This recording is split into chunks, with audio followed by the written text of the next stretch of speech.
नमः शिवाय। ॐ नमः शिवाय। ॐ नमः शिवाय।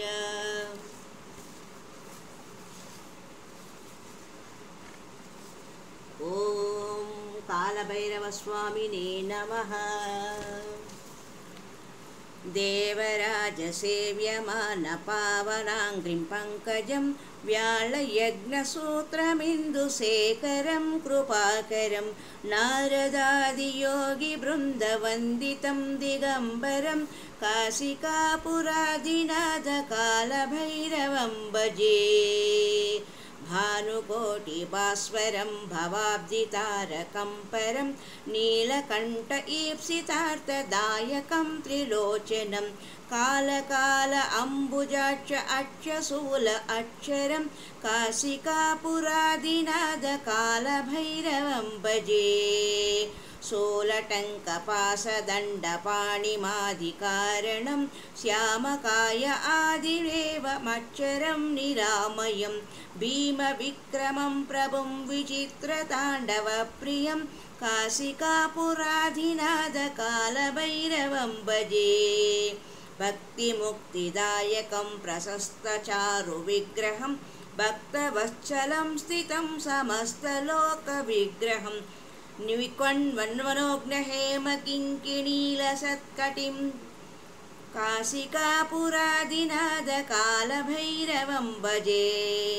धर्मसेतुपालकं त्वधर्ममार्गनाशकं कर्मपाशमोचकं सुशर्मदायकं विभुं स्वर्णवर्णकेशपाशशोभिताङ्गमण्डलं काशिकापुरादिनाथकालभैरवं भजे।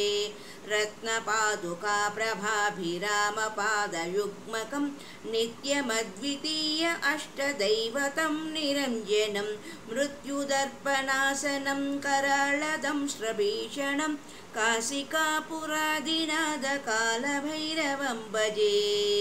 अट्टहासभिन्नपद्मजाण्डकोशसन्ततं दृष्टिपातनष्टपापजालमुग्रनाशनम् अष्टसिद्धिदायकं कपालमालिकाधरं काशिकापुरादिनाथकालभैरवं भजे।